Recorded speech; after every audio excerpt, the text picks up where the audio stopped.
So around a year ago, I created a short film called Craft. And it's basically my homage to literature and artists, but done with animation. So I thought I would take you guys through the process of me creating this short film and kind of show you guys a little bit behind the scenes and also take you guys on a deeper dive about what craft actually means. Well, at least to me. So if you haven't already, please be sure to go watch Craft first so you guys don't get any spoilers or anything like that. And I hope you guys enjoyed watching Craft as much as I did making it. So I was actually making shorts because I was taking a class during the second semester of my second year at Sheridan. We basically had to create 3 short films that were exactly 15 seconds long, excluding credits. And each film was done within the span of around 3 to 4 weeks. Every one of our films were based on a word that we would use as the central theme. So for crafts, it was chaos. I just want to take you guys through the entire 2D animation pipeline. So from pre-production, production, and post-production. So with pre-production, that included everything that was viz dev, storyboarding, animatics, character design, background design, anything that needed to be planned. And then production is where I focused on creating my animations, backgrounds, so anything from roughs to clean line designs to coloring was all during the stage. And then for post-production, that included putting everything together, just importing everything through After Effects, doing some color correction, adding VFX if needed, adding music, sound effects, any text or anything like that, just wrapping up the whole film.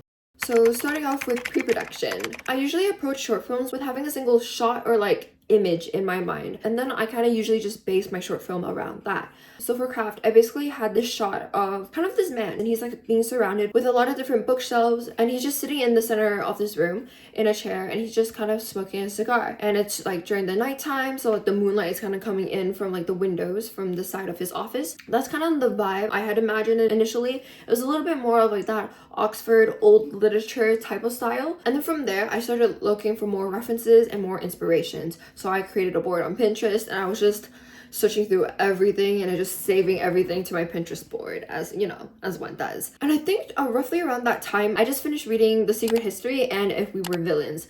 So least to say, I was very, very heavily inspired by dark academia and that whole world. And then from the inspiration, I kind of was able to figure out how I wanted the story to be told and what kind of story I wanted to tell. Craft essentially at its core is depicting the life of an artist and how an artist pours so much of their life and their soul into every work and creation that they create. The main character design actually came from a doodle that I did a while back. I did redesign his outfit, but it's the very basic academia outfit, the vest with the collar, and I think he has a tie and the slacks. Also, the main character is very heavily inspired by Yves Saint Laurent. He just kind of has the exact look that I was going for, that really kind of tall, a little willowy, kind of stoic but smart in the eyes, that type of look. And also all the text that you see throughout the whole film was all determined very early on. Some of the smaller quotes were inspired by The Secret History or If We Were Villains, and the longer passages were actually inspired by some short stories and poems that I had written, in the last shot where it says exudent omnens,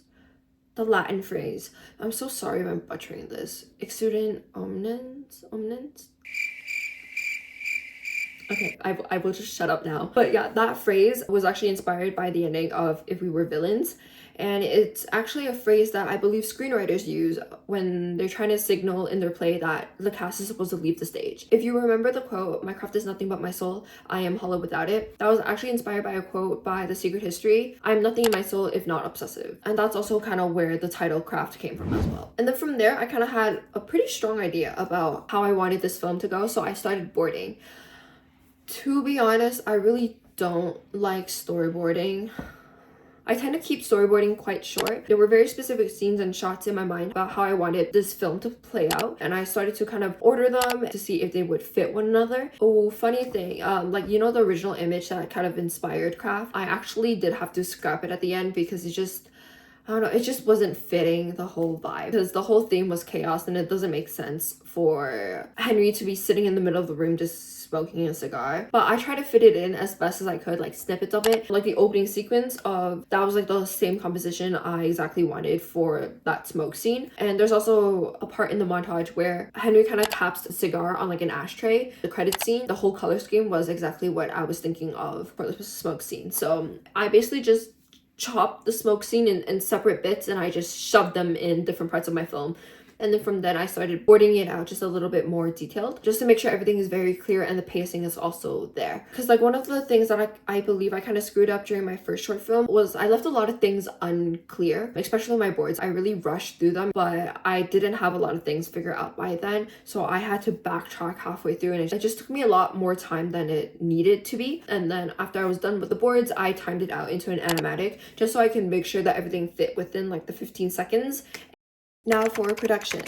So like based on the animatic, I knew I had tons of backgrounds that I had to do. So I wanted to get started with that like right away. Because with backgrounds, I of course would have to color. For me, painting is still a little bit difficult. It just takes me quite a while to get it right, especially with colors and lighting as well. I basically use my animatics as my roughs for my layouts, just so I could save some time so I don't have to redraw the roughs and then do another clean line pass. Once I had like the cleanish version of my backgrounds, I just moved it onto animation as soon as possible, because animation was another thing that I knew was going to take me a really long time.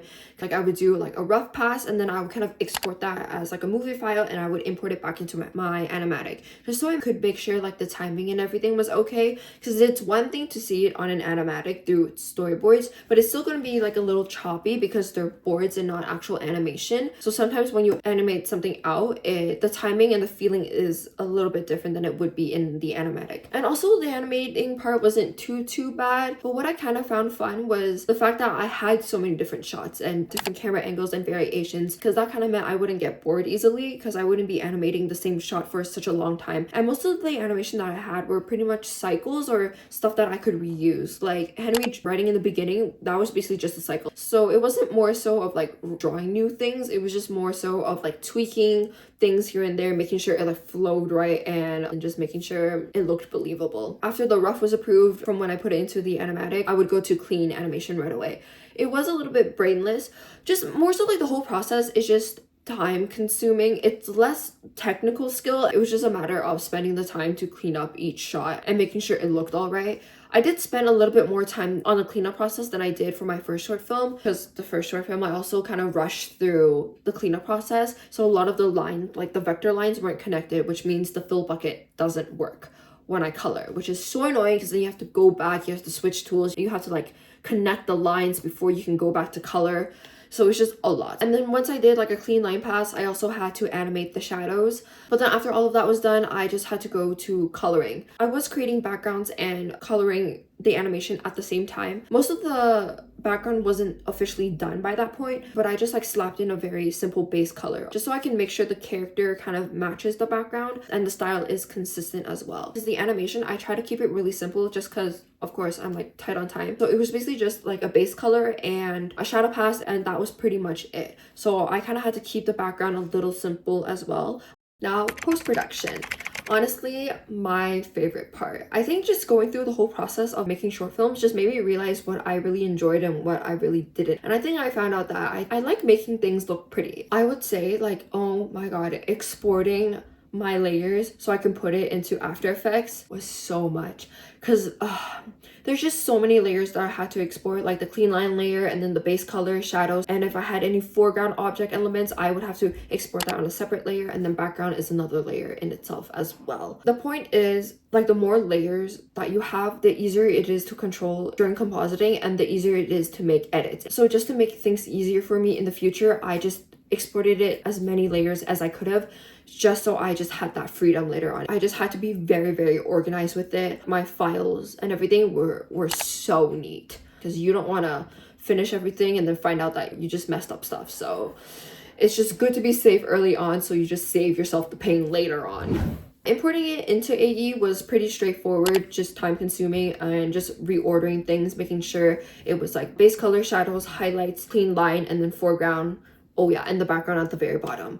I also learned everything that I knew about After Effects through this video. I will link it and post it on the screen. Just the way he explained After Effects and the way he went through everything was amazing. So if you're interested in AE, I would highly recommend you checking this out. But overall, I just kept the coloring process quite simple. I just did a little bit of like color correcting, playing with the opacity and the layer modes of the lighting, just making sure everything was consistent. And I experimented the most with the typewriter scene, because like if you remember from the animatic, I initially had like scraps, pieces of paper like coming in from the screen with like text on it, but I think it was just too much work for me to do, and I didn't like about how clustered it looked. So I kind of just settled on having different sizes of text just being written into the scene. And I thought that looked a lot cooler. So I had a lot of fun kind of experimenting with like the layer mode, seeing what version would look best for the text and kind of like trying out with the different sizing. And I was pretty happy about how it turned out. I also wanted to talk about the ending a little bit. The credit scene of Henry is sleeping at his desk. It did take me a while to kind of come up what I wanted to do for the end credit scene because we didn't have a time limit for the credits, so we could do whatever we wanted. And after thinking about it for a bit, I kind of wanted it to contrast what Craft was in its entirety. Where Craft was very chaotic, of him pouring out his heart into his work, I wanted the credits to be a big contrast from that, kind of showing you the aftermath of what Henry is like after he's finished his manuscript. I wanted to show how exhausting it was, because even though he's done, he passed out on his desk. He's still at his workstation, at his workspace. He's still holding the manuscript that he's finished, and the light is still on. So even though that he's resting, I would say like he isn't like fully at peace because he's not resting at home or he's not resting in his bed. And I kind of just wanted to show just how grueling it is sometimes the process is. Like, of course it doesn't have to be that way. For this film, I just wanted it to be a little bit more dramatic, but I just wanted to show that the process could be like this. And I kind of wanted to nod at the fact that like, yes, he is resting now, and yes, he is finished, but for a lot of creatives, this isn't the end. And it's more so that like Henry will wake up and he will do this process again. Like a lot of us artists and creative, we get that creative spark and then we go through the process again. Like no matter how grueling and tough and exhausting as it might be, this is kind of what we're made for and what we're passionate about. So we just end up doing it again. Even though this film was very rewarding for me and I still am very proud of it, it did take a lot out of me, and I really was quite exhausted afterwards because I was doing this film on top of my other assignments and my other classes. I had this very clear vision for Craft and I knew I could execute it well and do it properly. So I just wanted to put all my time and effort into it. Why am I sounding a lot more like Henry? But I also think this kind of explains why my third short film was so simple. Slamwich, if you haven't watched already. Slamwich is exactly the complete opposite of what Craft is. It's like Slamwich is a comedy. It is done in one shot. There are no camera changes, no different camera angles, very limited animation. A very big contrast to the chaos of Craft and how more of like a serious topic, I would say. I think if I had a couple weeks like of break between the short films, I think I could make another film like Craft. But all three films were done sequentially, and after just doing Craft, I could not do another one like it, like right away.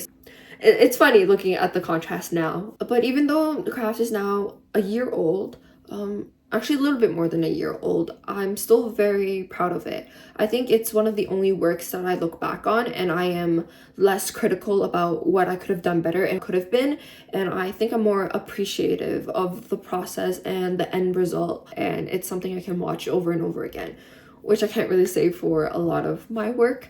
But yeah, after hearing all my thoughts, I'm curious to know about yours. Like, what were your guys' initial thoughts when you guys first watched Craft? Like, what were your impressions of it? And kind of how you interpreted this film different from mine. Because, of course, I have certain meanings for certain things. But, of course, art is up to everyone's own interpretation. And I'm very curious to see how you guys depicted this film. Well, I hope you guys enjoyed watching this video. Thanks for watching, and I'll see you guys very soon. Bye!